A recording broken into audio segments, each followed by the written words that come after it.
We're thrilled to have Rabbi Avi Strausberg here for an exciting learning. We're thrilled once again to partner with Beth El in this Jewish learning endeavor. And good to see Wendy, and good to see lots of friends here. We know others are joining. And of course, as usual, most are virtual outside of the Zoom room itself. But for those here, welcome, and we're glad you're here with us. From flood to rainbow. Rabbi Nitzan Stein-Koken, if you want to introduce our speaker. Yes, welcome, Rabbi Avi. Can I call you Rabbi Avi? Rabbi Strausberg? Of course, yeah, of course. We are very excited at Bethel to have you with us. We love Machon Hadar, and we get the kids Shabbos magazine this year, and our people love it. So we are so thrilled that you are teaching us today. And so mentioning Machon Hadar, you are the Director of National Learning Initiatives and you are based in Washington. I am.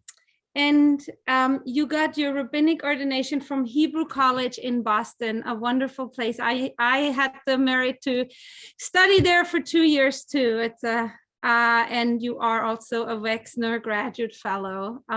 All these great things you bring to us. So energized and engaging creatively with Jewish text. You have a Daf Yomi haiku block. I need to check this out. I wonder how this works. Maybe you can tell us a little bit more about that wonderful thing too. And so you actually write daily Talmud haikus. I do. I actually, yes, for every page of the Talmud, I write a daily haiku, although I actually did that the last cycle. So this cycle, that project is, I completed 7.5 years of writing a haiku. That's a lot of haikus. And now this cycle, I'm just learning it for my own learning. Oh, cool. We have a couple of people in our congregation here who are doing the Daf Yomi this cycle. So we're going to check this out.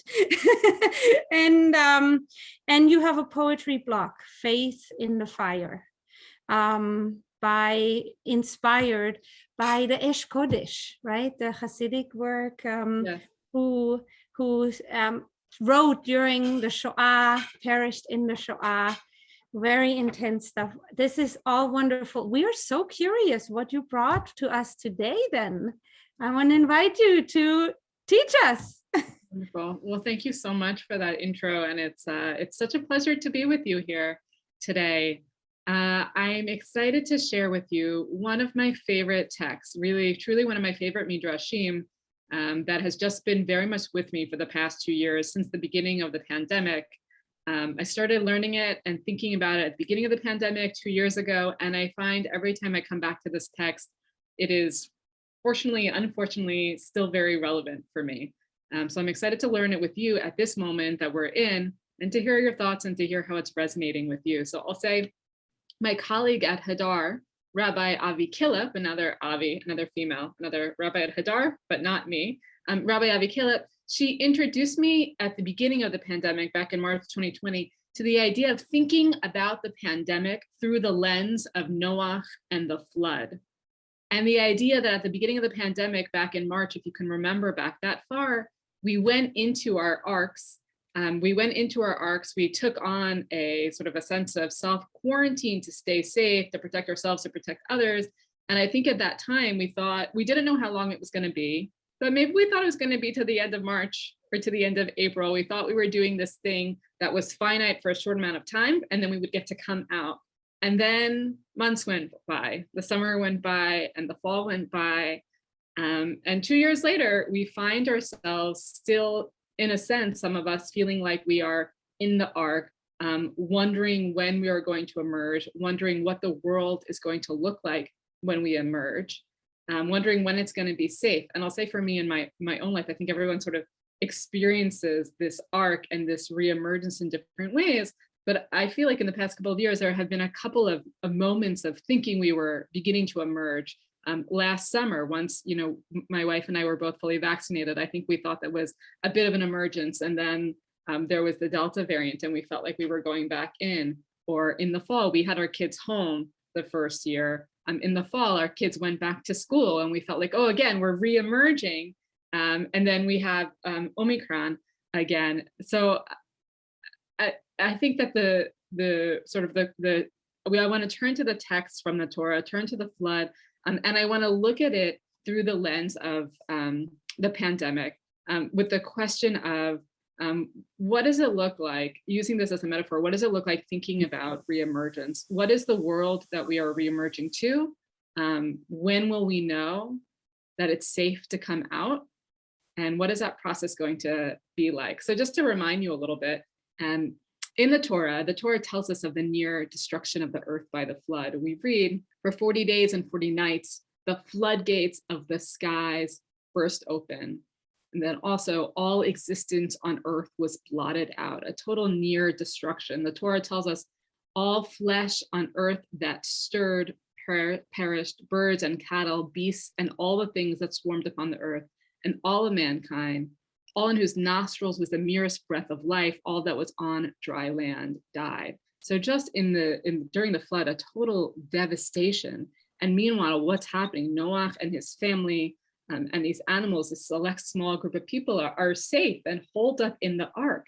But the question is, what is their experience in the ark of being safe while this chaos is happening outside?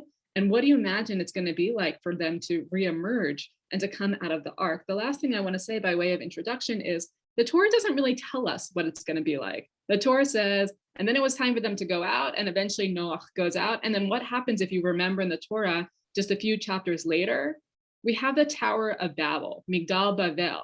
And in order to get to the Migdal Babel, to the Tower of Babel, this whole idea of the Tower of Babel is that the earth was filled with all these different people, and they were all working together, building this tower such that God finally frustrates their plans and scatters them, and they all are speaking different languages. But the whole premise of the Tower of Babel is that the earth was filled with people, that it has to be filled, right, in order to then scatter them. And so just a couple of chapters before, you have the total near devastation of the earth. All who had the merest breath of life in the nostrils perished. And then just chapters later, the earth is repopulated again. But what the Torah doesn't tell us is, how did that happen? And how do we get from A to B? And what was it like for those first people, for those first animals coming out of the ark? What does it feel like to emerge, to reemerge? And what was the process of rebuilding after the trauma of the flood? So that's what I want to think about with you here today. Okay, I'm going to go ahead and I'll drop into the chat the source sheet if you want to open it up on your own, but I'm also going to go ahead and screen share so you can feel free to stay with me. Bigger for us. So we're going to go through the Genesis text pretty quickly. I just want to get the language of Genesis back in your head and really the heart of our time together we're going to spend in this Midrash. Vayizkor Elohim et Noach, God remembered Noach. So this is after the flood has been happening. We have this God remembered Noach and all the beasts and all the cattle that were with him in the ark. And God caused a wind to blow across the earth, and the water subsided. The fountains of the deep and the floodgates of the sky were stopped up, and the rain from the sky was held back. The waters then receded steadily from the earth. At the end of 150 days, the waters diminished. Just think about that. They went into the ark thinking they were going in for what? For how long? They didn't know. 150 days this flood is happening. So that in the 7th month, on the 17th day of the month, the ark came to rest on the mountains of Ararat. Just noting here, it's hard to keep track of time in the story of the flood, much in the way that's hard to keep track of time in the pandemic. You're like, has it been a year and a half? 2 years? Have we been doing this for like my kid's whole life, right? So here we're in the 7th month when it seems like the waters finally stop.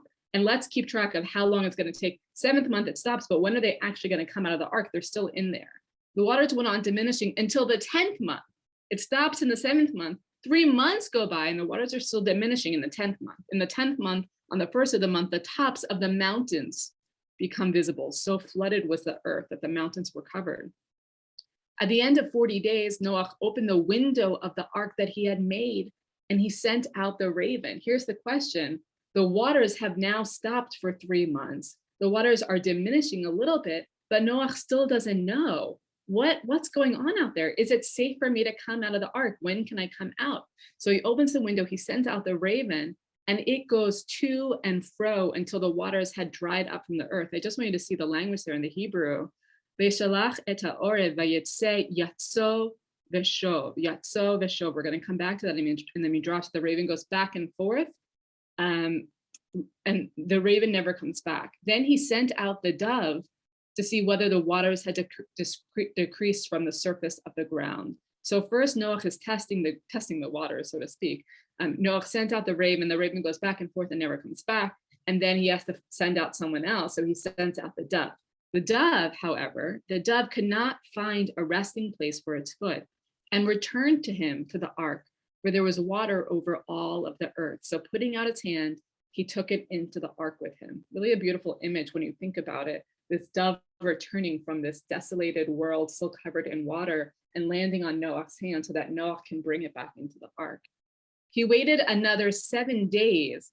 Interestingly enough, the language of the Torah here is confusing. It says another 7 days, which implies that there had been a previous 7 days, right? It doesn't say he waited 7 days. He waited another 7 days. So it means that from the time he sent the dove out, first they stop in the month 7. Then they continue diminishing till the 10th month. Then 40 days go by. Then he sends out the raven that doesn't come back. Then he sends out the dove that comes back, waits 7 days, waits another 7 days, okay, and sends the dove out again. The dove came back to him toward evening, and there in its bill was a plucked off olive leaf. Then Noach knew that the waters had decreased on the earth. He waited still another 7 days, a third set of 7 days, and sent the dove forth, and it did not return to him anymore. In the 601st year, in the first month, on the first of the month, keeping track of, remember, all those months, the calendar just keeps ticking on. The waters have stopped, and Noach is staying in the ark. The waters began to dry from the earth, and when Noach removed the covering of the ark, he saw that the surface of the ground was drying. And in the second month, on the 27th day of the month, the earth was dry. We've now made it from the 7th month to the 2nd month. Just thinking, I want you to note in this text all of the different stages. It's not like the flood ends and Noach's like, okay, I'm done, we're out, thank God. He opens the door and there he goes. There's all these tentative steps, sending out the raven, sending out the dove, waiting the 7, right? The coming out of the ark is a very gradual, almost painstaking process. Vayidaber Elohim el Noach lemor, and God speaks to Noach saying, Tzeh mina teva, go out from the ark. Ata ve'ishtecha uvanecha unshevanecha itach. Go out from the ark together with your wife, your sons, and your sons' wives. There's this sense in which Noach keeps checking the waters to see, is it safe, and it's only until God says, go out, set in command form, go out, that's when Noach is going to go out. God continues, bring out with you every living thing of all fleshes with you, birds and animals, and everything that creeps on earth, and let them swarm on the earth and be fertile and increase on earth. And so Noach came out together with his sons, his wife, and his sons' wives. What I want you to notice in that text is, again, it's not an immediate thing. It's not that the flood stops and then they knew, okay, the pandemic's over, rip the mask off, here we go, we're returning to the world. But actually, it's quite a confusing process, the process of reemergence, that process of figuring out, can we go out? When can we go out? What does it look like?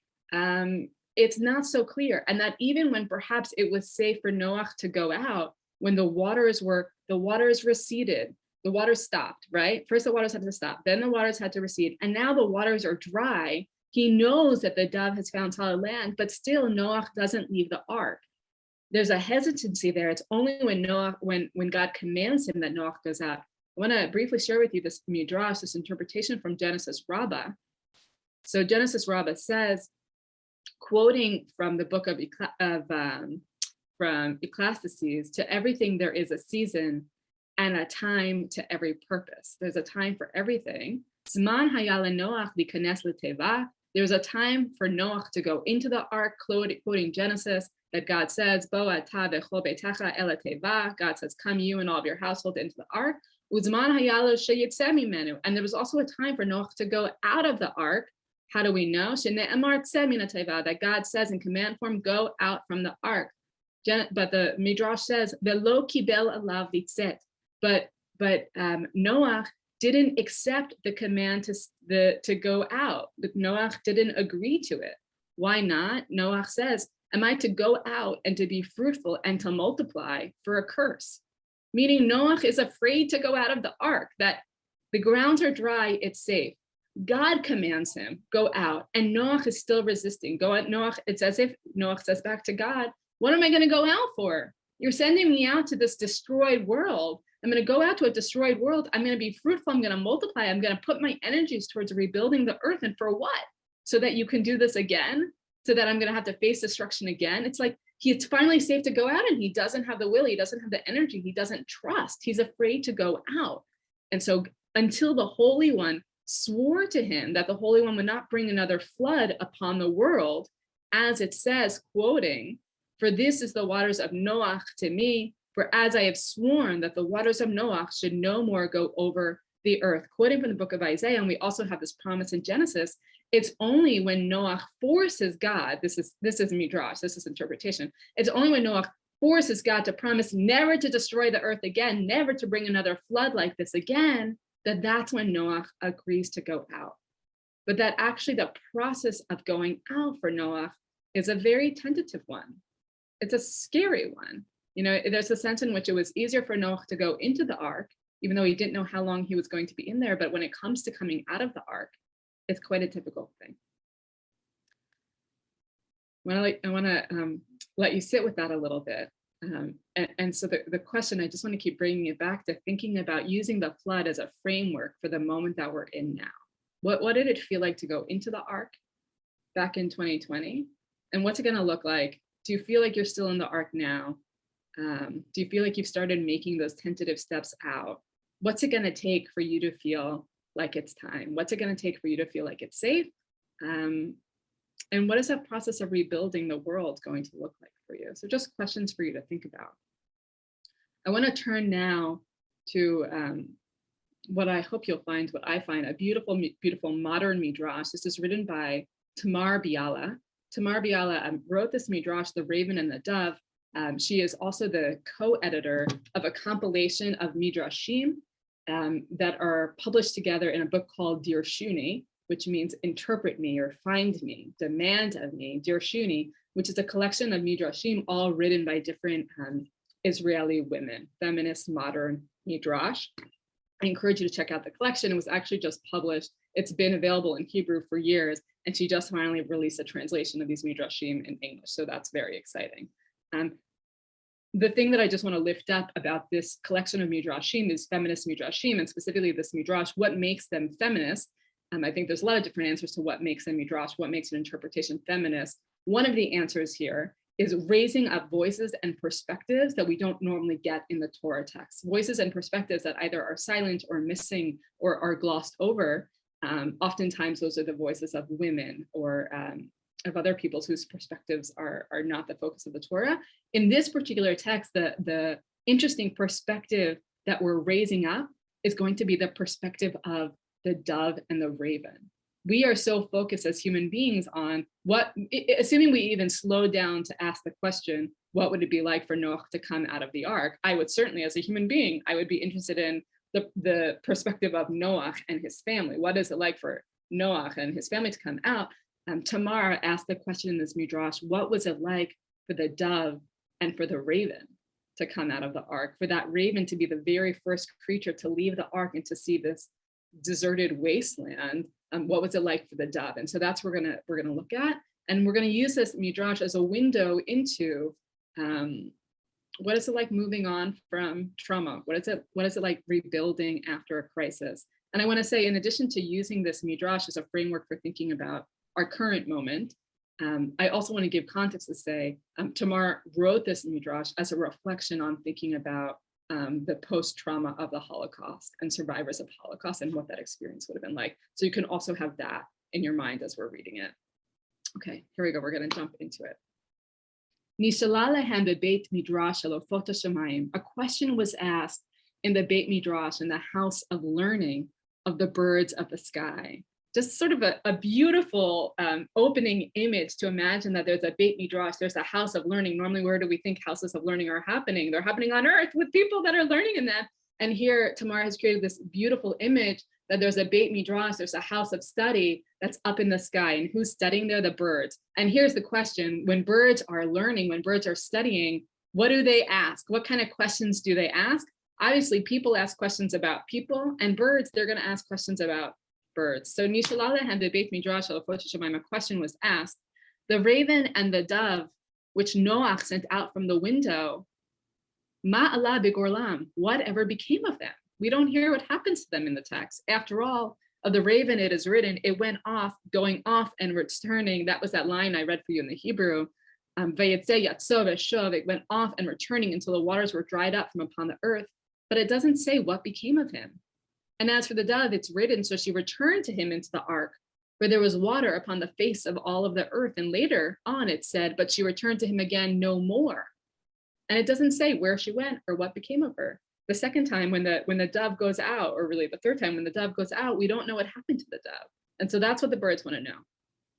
They sent the high-flying eagle who can bear another bird on his wings to fetch them. The eagle flew away for a day and another, and then returned with the dove and her entire family, since from the moment she found a home up until that very day, she had been birthing and caretaking, breeding a multitude of sons and daughters, but he did not return with a raven. So what's happened? We find the eagle finds the dove. What has the dove been doing? The dove leaves the ark. The dove enters into this wasteland, this watered wasteland in which everything had perished. And what has the dove been doing? Just reproducing, refilling, repopulating, caring, right? That's the dove's response to trauma here in the story, is the dove gets out and the dove has not stopped moving. The dove is bringing more and more and more and more life into this world. That is the dove's mission, to sort of repopulate and refill this wasteland with life. But the raven, he doesn't come back, the eagle doesn't come back with the raven. They asked him, Oto Oreb, lo matzata? That raven, couldn't you find him? He said, I found him flying here and there at the ends of the earth, and he refused to come with me. He said, ever since the day that Noach sent me out, I haven't stood or rested. And if I didn't return to him, how can I return with you? So this Midrash is picking up on, in the Torah text, we have that it says that the raven was flying back and forth, to and fro, back and forth. And now it seems like the raven hasn't stopped. Whereas the dove all these years has been doing the work of birthing and caretaking and refueling, the raven has been caught in this pattern of just flying back and forth, back and forth, back and forth, and hasn't stopped moving in that way. I answered, the eagle is saying, Noach has long since died, and neither his children nor their children are still on the earth, and nobody is still waiting for you. He said, died and passed from the earth, and I didn't know? His head drooped earthward. Once he raised it, he concluded, I won't join all of you, and I won't stop flying until the Shekhinah, until God's feminine presence, until the Shekhinah tells me to, for the earth is defiled, and of the Shekhinah, it is written that she dwells among the impure with their defilement. There's a lot there, a couple of things I want to unpack here. The eagle gets to the raven, and the raven, who is caught in the cycle of movement of flying back and forth, the raven doesn't even know that Noach died. It's generations later, and the raven is still caught up in this pattern of trauma and loss, hasn't stopped moving, doesn't know that Noach hasn't died. There's this moment where the raven sort of takes note of that, where there's a pause. And then ultimately the raven says, I can't stop, I won't stop. Why not? This is based on another teaching of an interpretation of an idea that where do you find God? You find God amidst suffering. You find God amidst the impure. You find God amidst the defilement. That what the raven is saying here is, where am I going to find God? Where am I going to find Shekhinah? The Shekhinah is going to be out there in that hurt, in that hard world, in the suffering. That's where God is. And so I'm going to stay in the suffering. I'm going to keep this flying back and forth. I can't stop. I'm not going to pause. They voted, the birds, and decided to go and find the Shekhinah, to find God and bring her the raven so that he may cease from his flight. These poor well-intentioned birds in the Beit Midrash, they're trying to help the raven. And so they're trying to, okay, if the raven will only stop for God, then we're going to bring the Shekhinah to the raven. The birds of the sky asked the luminaries, where is the place of the Shekhinah? And they didn't answer. They asked the beasts of the field and the fish of the sea, and they didn't answer. They asked the trees and the grasses, and even they didn't know. At that time, when they were looking to one another and seeking answers from one another, they heard the Shekhinah calling to them. And she says, Hineni po b'nechem, I am here among you, for you are occupied with Torah, and I am listening and growing with you. There's a sense in the Midrash where there's a noting of the seeming absence of God, right? No one knows where the Shekhinah is. No one knows where God is. The raven can't stop because the raven doesn't know where Shekhinah is, where God is. And so everyone is looking back and forth, trying to ask all the creatures, where is God? Where is God? Right? Because only the Shekhinah will be able to get the raven to stop. Where is God? And then it turns out God's voice speaks. The Shekhinah speaks and says, I'm with you. You don't need to go looking for me. You think that I'm not here. You think that I'm absent, but I'm actually with you. I'm here just in this act of learning that you're doing, this act of caring for the raven. I'm with you. This is where I am. She revealed herself to them in the image of a very large stork. Just to note, interestingly, here in the Hebrew, b'demut chasidah gedolah me'od. Chasidah, coming from the word chesed or kindness. There's two things that are sort of two plays that are happening here.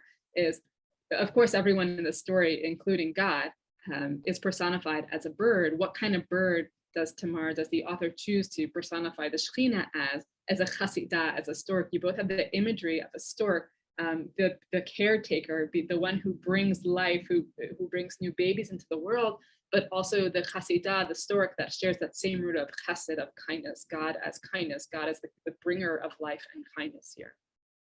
So the eagle went and brought the raven, who was well on in years, his wings dry and gray, limping in flight. Such a powerful image to think of this raven. Remember, you have these two birds. You have the dove who hasn't stopped sort of bringing new life, caring, breeding. And then you have the raven who is dry and gray, limp in flight, who hasn't stopped moving, just going back and forth. The dwellers of the Beit Midrash said to him, why do you fly back and forth and find no rest? He said, where should I stand? And where should I rest my wings? Anywhere I try to stand, the dead eyes of my brothers and sisters are staring at me. And anywhere I try to sit, the earth stirs and groans, and the weeping voice of my brother's blood rises upward from it. These birds, they're trying to help him. They see their friend in pain and they say, why can't you just stop? Why are you doing this to yourself? And he says, how can I stop? Everywhere I look, imagine the world that the raven went out to. The Torah doesn't allow us, the Torah doesn't take the space to imagine it, right? The Torah, the water's dried up, Noach goes out, and then the world is repopulated, and here's the Tower of Babel. But what if we took for a minute to really imagine, what is the world that Noach and his family and these birds go back out into? A world that was destroyed by water, where any creature that had the merest breath of life in it has perished. What is the world that they had to go out and face? That there's a real destruction there. There's a real trauma there. And I just want to note the language here of this Midrash that it's playing with. Everywhere I try to sit, the earth stirs and groans, and the weeping voice, my brother's blood rises up from it. Kol demei achi. This is echoing the story of Cain and Abel, of the blood that was spilled, and that the voice of the brother, the voice of that rising up. They answered, but the dove found land on which grass grows, and took an olive branch in its mouth, and then went and blossomed and sought out a new life, and she is still giving birth even now. Right? They say, but the dove is fine. The dove moved on. Didn't you hear? It's all okay. You know, there was an olive leaf. The world started again. She's doing okay. What are you still doing? They're well-intentioned, but you hear sort of a question. There's a lack of understanding. There's a judgment of the response of the raven. If the dove is able to move on with the dove's life, why are you still stuck in this holding pattern of sorts? And it is written, the waters left firm ground upon the earth. Okay, the earth is dry. And the earth is waiting for you and those like you for thousands of years now to come back. He answered them, even if the waters have left firm ground upon the earth, I cannot dwell on it. Quoting from the Torah, where it says, the face of the soil was charev, was destroyed. And a place that has no face, its tears cannot be wiped away, or its disgrace. On the one hand, there's a tension here. On the one hand, the waters leave firm ground. There is dry land that can be re-inhabited, that they can come back to. Let's just move on. And the raven wants to say, the earth may be dry, there may be firm land, but this land has been forever destroyed. It's been wiped clean of a face, that there's a sadness here. There's a sadness here that is sort of stays, that is held in the land. There are these tears that cannot be wiped away. Right? The raven wants to say, I can't just move on. It's not enough that the land is dry now, that there's a sort of a trauma, there's a pain that goes on afterwards. At that moment, the sun began to set and the sky seemed to them as red as blood. The inhabitants of the Beit Midrash looked at the dove and saw that she was tired and weeping. Ayefa ubucha. They looked at the raven and they saw that he was losing his mind. Suddenly the light hits in a certain way. Until this moment, the inhabitants, these well-intentioned birds of the Beit Midrash, they thought, the dove is fine. The dove went out, found the olive leaf, moved on, is bringing forth life. It's the raven who has the problem. Let's just help the raven. What's the problem with the raven? But then suddenly the light hits in a certain way. There's the sunset, the sky looks red, looks like blood.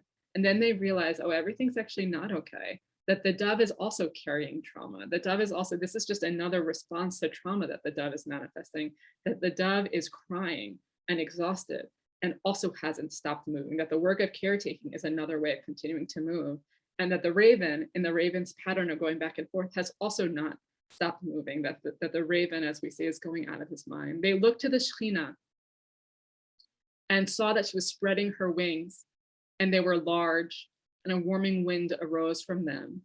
And the Shekhinah arose from her place and went over to the dove and the raven and sheltered them with her wings.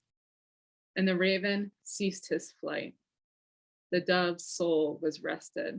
So here, just seeing in the Hebrew, nacha nafsha shel Yonah, that the dove's soul was rested.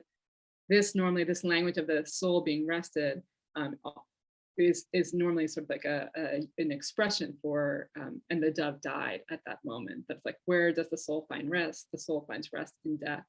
And so it's like, it's in this moment, it's in this warming embrace and being swept into the sort of the wings of the Shekhinah, that finally at that moment, the raven is able to stop moving. And finally at that moment, the dove, who has also been in a path of moving back and forth, a different kind of motion, that the dove rests, but also the dove dies in this moment.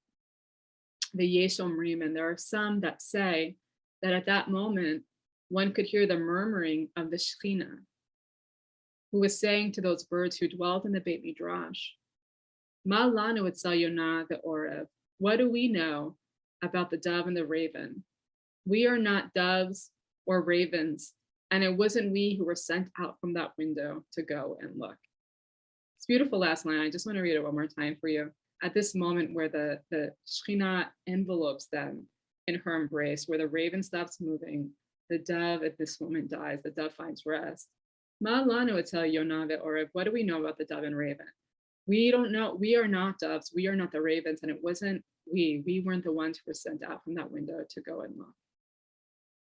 There's a lot in this text. We could spend a lot of time on it. And in a different format, I would want to pause throughout this text and really ask you questions and hear your thoughts in response. But sort of in this format, I just want to share a couple of thoughts on this. And then I would love to hear your thoughts and your questions. The first here is, I think that one of the things that's coming away strongest for me is that this is a text that's about not judging grief. That's allowing for the possibility that we each grieve and respond to trauma in different ways. That there's an impulse of the birds of the Beit Midrash, really in their good intentions, trying to help, that they are judging the grief of the raven, and they're saying, Raven, you're not doing it right. Didn't you know that the earth has dried up? Didn't you know that the earth is waiting for you? Don't you see that the dove has moved on? Why are you so stuck in this? Why haven't you moved on? And I think what this Midrash is giving permission is to say, the Shekhinah, like God's self, is giving permission to say, we weren't the ones that were there. We didn't come out from the ark. We didn't go through this ourselves. And we can't judge the response of the dove or the raven. So I think the first thing is to say that we sort of as the outsiders, as the well-intentioned outsiders, to not judge the grief or the response of others. I also want to say, I think that there's a permission in here to not judge our own responses. That I think sometimes we're hard on other people. Why can't they just move on? And sometimes we're hard on ourselves. Sometimes it's like, well, everyone else is moving on. Everyone else is doing fine. Why am I the one that's still stuck? Why can't I just get it together? Why am I crying every day? Why am I finding it hard to get out of bed? And I think this text is both about not judging the response of others to trauma or their ways of processing and grief, but also being more gentle with ourselves and saying, we might sometimes, in some moments we're the dove, and some moments we're the raven, and to give space for that. I think a second thing that I want to just make space for is I think this Midrash is inviting us to make space and to hold sadness, to give space for grieving in time. And I think that that's true for the moment. I think that's true in this Midrash, certainly was true in the case of the Holocaust. And not to make comparisons, I'm not making comparisons between the moment we're in now and the Holocaust, but I do think that also that's true in the moment that we're in now. The importance of making space for sadness, that in the Torah we go from the world destroyed to Migdal Babel, to the Tower of Babel. We just immediately, the Torah moves on to the next story. And I think this Midrash is an invitation to say, we're not ready yet. We're not ready to jump to the next narrative, actually. We need to be a little bit more in this moment, in the processing and the grief and the hardness and the sadness, that's okay. We can spend a little bit of time in this moment so that we're able to get to the next moment. Okay, I'm going to, I want to share, before we break for, I take your thoughts and questions, I just want to share one more thing. I want to share a poem by Aaron Zeitlin. Aaron Zeitlin was a 20th century Yiddish poet and playwright. He was living in New York while all or most of his family died in the Holocaust. And so while he did not die in the Holocaust because he was in New York, he carried a lot of grief. And he has an entire collection of poems that are specifically poems sort of written, reflecting on this grief and this loss and on the Holocaust. So this is a poem of his called Faith. Where does faith live? If you want to find its dwelling, go to despair and ask. The path leads through his lands. Faith lives on ruins. On the bare foundation of a building which is burned, her tears run. The tears reflect the dawn, which illuminates the firmament over her and the ruins. In her tears, dawn shines while she sits and wrings her hands. And if you did not know despair, you will not find faith. I'm going to read this one more time, both for those of us in the Zoom room, but also especially if you're hearing this through the podcast. I know with poetry, it's so important to get to hear the language multiple times. Where does faith live? If you want to find its dwelling, go to despair and ask. The path leads through his lands. Faith lives on ruins. On the bare foundation of a building which is burned, her tears run. The tears reflect a dawn which illuminates the firmament over her and the ruins. In her tears, dawn shines while she sits and wrings her hand. And if you did not know despair, you will not find faith. There's a couple of things I want to raise up out of this poem. First, I think it's so powerful, this line. If you want to find its dwelling, go to despair and ask. The idea that despair is personified and that we can go to despair. Not only do we make space for despair, but we can go to despair, we can talk to despair, we can ask despair, we can reach out to despair. I think so much of the time we're afraid of despair. We run away from the things that are painful or hard, from the tears. We need to just like show a happy face and sort of move through the experience. And the way in which the place in which this poem feels connected to this Midrash is, I think it's a poem that's making space for sadness, and saying that there's a real place There's a place and importance for sadness. There's a place and importance for despair. Not only should you not run away from your despair after loss, but actually you need to lean into your despair. You have to lean into your despair and ask despair, because it's only by being in relationship to your despair, that's going to be the thing that brings you out to faith. Not running away from it, not putting it on the sidelines, but making space to lean into it. That's going to be the thing. The path leads through his lands, faith lives on ruins. The other sort of images that I just want to note, you have this building, this foundation of a building that has been burned, and her tears run. Right? Normally, a lot of times we think of tears, again, as something to avoid or something we do in the privacy of our own home, tears that we don't want to show, this running away from despair. But it's the tears in this poem that reflect a dawn, which illuminates the firmament over her and the ruins. That on one hand, the tears are the sadness, but it's actually the tears are the thing that reflects the light. The tears are allow the things that the sun to sort of like to come out, the movement to go forward, that you need the tears. The tears are a necessity.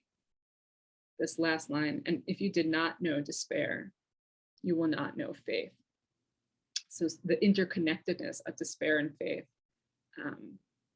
it's not one or the other, that we can hold them both. And in this final image, in her tears, dawn shines while she sits and wrings her hands. It's an interesting, I'd be curious how you understand this line. On the one hand, you have sort of, it seems like the positivity, the moving forward, the openness, the potential of dawn shines, the light and the hope in that, but she's still wringing her hands. There's still a pain there. It's just, this is not, I think that this is a poem which allows for a light breaking through. It allows for some sort of hope or potential or growth. But it's also, there's something very real there. There's a building that is burned. There's real pain. There is despair. And there's still a wringing of hands, even in this moment of hope, even in this moment of potential.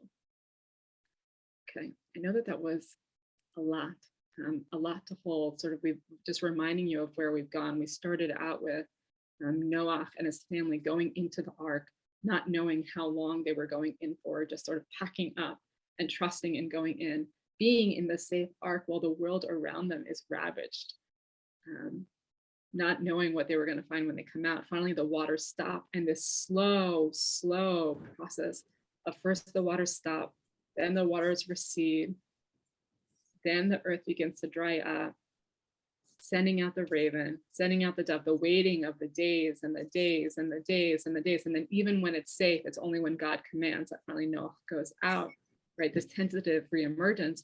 And then in the Midrash we have, and even once the dove and the raven go out, that's not the end of the story. In the Torah, we think, oh, the dove and raven go out, that's the end of the story. We've moved on and now we can rebuild. And I think what this Midrash is teaching is the process of rebuilding takes a while. It's not so quick and easy. Even in the case of the dove, who just does the work of birthing and caretaking, is that there's a whole other layer of making space for grief, making space for healing, and not judging our own responses. So I'm going to stop screen sharing now. And I'd love to just take, 10 or 15 minutes to hear your responses. I'll ask a couple of questions, and you'll respond as you want. I would say one is, what do you feel this text is teaching us about grief, about reemergence, about trauma, and about loss? And then the second question I'll ask you is, how is this text speaking to you right now in the moment that you find yourselves in? Both, if you can think back, how might this text have spoke to you 2 years ago, a year ago? How is it speaking to you right now? So you can respond in either way. What do you feel like? What are these texts teaching you about loss and grief and resilience and trauma? And also, how or in what way are these texts speaking to you right now in this moment? If I may, if nobody else wants to start, in the two observations. When you first asked us, this think for yourself of how is this coming out of the pandemic, right? I sort of came to mind that I think we have really two reactions. Some people are just done with it. That's it, right? We want to just leave it behind and rip up that roof of the ark and go out. And some are like what you described, Noach, like, I need to know that everything is going to be all right. I'm not coming back just yet, right? So that was interesting how, how different every reaction could be. One thing that I noticed in the Durshuni Midrash is, and I don't remember if you maybe have mentioned it. I was trying to take notes all along, so I was focusing on my notes. You know how after the flood, we read the Brit of the flood, the covenant of the flood includes the prohibition to eat blood, to consume blood for the first time, I believe. Yeah. And I always found that a little weird, like, and so here this Midrash makes sort of sense of it, like alluding to all that blood that was spilled by, all these people who have died, right? In the anyway, that was just an observation for myself that we're taking, so something that happens, something of it is also, if we read it in that way, there's a ritualized aspect of bringing the grief into our regular observance moving forward. Yeah, I think that's so beautiful and important to note. I love that it's not just coming out of the ark, coming out of the flood. It's not just what allows us to move on. It's not just Noach making God swear to not do it again, or making God swear to not bring the flood again, but actually it demands something of us as well. And part of what it demands we're asking God not to forget, for God not to do it again. But we're also ensuring that we don't forget by, as you're saying, remembering the loss of lives, that we're going to carry it forward as well. Thank you. I really appreciate that insight. I wonder if we really will know when it's okay to come out.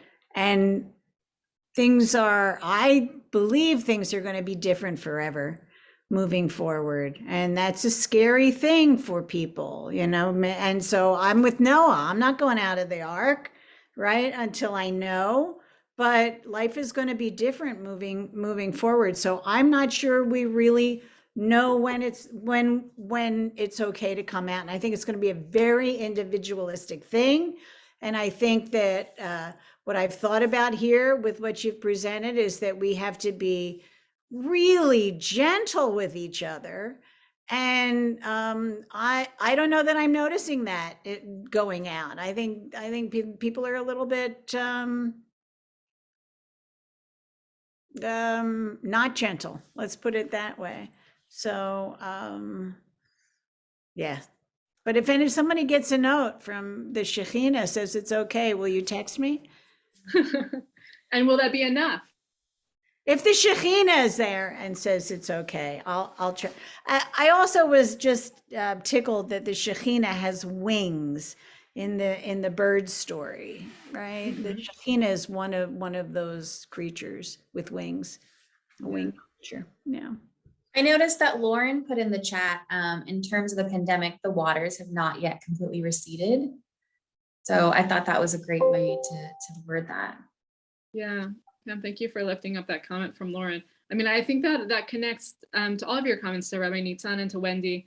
In the story of the Torah, we have sort of one family and one ark. And the question is, when does this one family go out of their one ark? But I think that, you're all exactly right in your comments, sort of around the same issue of actually in the world that we're in right now, what we have is many, many, many families and many, many, many arcs, and many, many, many different experiences and interpretations and realities of this experience and this event. And so we are each, as Wendy said, we're each having to navigate when do we decide to come out of our own personal arc, and how does my coming out of my arc interact with you coming out of your arc, and what happens if you've come out of your arc but I'm not yet out of my arc? What is that? How is that experience? I have that with various family members that I feel like they've come out of their arc, with our unvaccinated kids, we're still hanging out in ours. And then again, that goes to the question of, Wendy, you were saying gentleness. I think it also goes to sort of feelings of judgment that come up. There's a well-intentioned judgment that happens in this text of Raven, don't you know it's fine to come out, right? Don't you know everything's safe now? And so, yeah, I just want to echo, Wendy, your comment of, as we each remembering that we are, both there's a sort of a shared experience we are going through, and also very much an individual experience that we're going through of each of us in our own arcs, deciding for ourselves. There is no, as Wendy said, there is no Shechina clearly saying, it's done, you can come out, it's safe now. And so we're each having to navigate that on our own.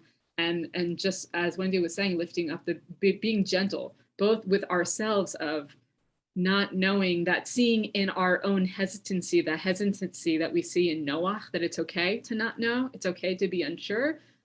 But also as different people make different decisions around us, being gentle. Who are we? We are not the dove, we are not the raven, and we really can't judge each other's decisions in this moment. Yeah, does anyone else want to share how they're responding to the text right now, or what's coming up for them? Yeah, I think a big difference is there's nobody saying there is no flood. There's nobody trying to break down the ark and trying to hurt other people. And I think that's, at the moment, as we speak, in Ottawa, Ontario, my capital, there's a convoy of right-wing thugs with Nazi flags who are demonstrating against, like, they're anti-vax, they're anti-masking. It's terrifying what's been brought out. And in this story, at least there's nobody to that extreme who's like some big monster, that says there's no flood and I'm going to break your ark. I don't care what happens to you. You can drown. Anyways, that's the other thing I just want to say, and I had posted, was this story reminds me very much of just the history of the Jewish people. As the raven, we had to keep we went from place to place to place. You're kicked out of England, you went maybe to Spain, from Spain, you went to like Holland, you went wherever you could. And like the dove, it's just constant tears. And that's what I took home the most from this. Although I think the pandemic metaphor also works very well. So thank you for this. Thank you. Thank you, Lauren. Yeah, I think it sort of, in you bringing up the sort of the divisions that you're seeing and that you're seeing where you are, for me, it just makes me want to lean even further into the image of the chasidah, of the stork, and the chesed and the kindness. And that's what we need more of. We need more of that chesed, more of that kindness. And that instead of the tearing down and the separating, we need more of the chesed, the kindness that envelops us, that takes us in, that allows us to breathe together. So I appreciate you highlighting sort of the difference between the experience we're in now and the experience in the story. Yeah, do we have any other final questions here? Yeah. Any other questions, friends? I think if you don't mind, just one thought. It seems like it was so striking, the commentary about the raven and the dove, that basically everybody that knew about them had passed away. It had been so long that they'd been, and it really seems to talk about intergenerational trauma, and that even when it's done, even when the event is over, it's not going to be over for a long time. Even like for the dove, the end was the dove passed away like herself. It wasn't, oh, she was able to continue on with peace and move on with her life. It was, so I think I took from that just the importance to know that there really is no end if something is, hopefully when miracles happen too, it doesn't just end when the miracle ends, but when traumas occur like that, it doesn't end when things are dry or when the last person who saw the flood dies. It carries on a bit longer still. Yeah. Thank you for naming that, Ben. Yeah, and I think that, there's a sense in which it's like a real deep sadness in this Midrash. I think it's a deeply sad Midrash. The end of the dove is that the dove eventually dies, that you're right there.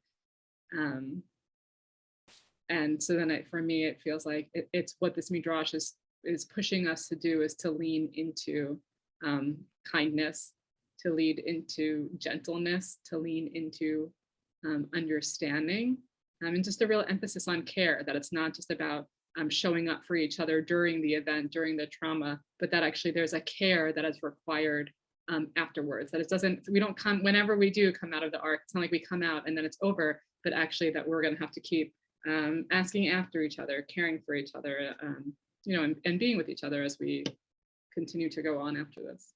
Well, the raven and the dove represent extremes, right? There's extreme ends there. And I think that maybe we don't need to go there.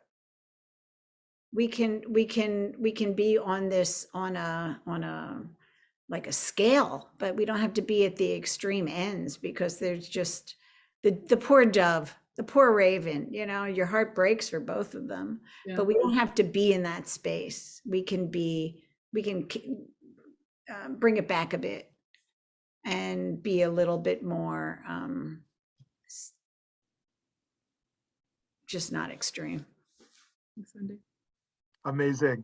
Great. Thank you all so much. Thank you, Rabbi Avi Strausberg. This is so fascinating and awesome, inspiring. So thank you so much for this. And we hope to learn with you again sometime soon. And thank you all for joining us. We'll be with Rabbi Hanan Schlesinger on Wednesday at 10 o'clock Mountain Time. Peace building insights after 8 years of meeting Palestinians. And then on Thursday with Yale professor Christine Hayes, how to answer a fool. She's a Talmud professor at Yale, and many other things as well. Thank you, Beth El, for your partnership. Great to be with you all. Have a great rest of your day.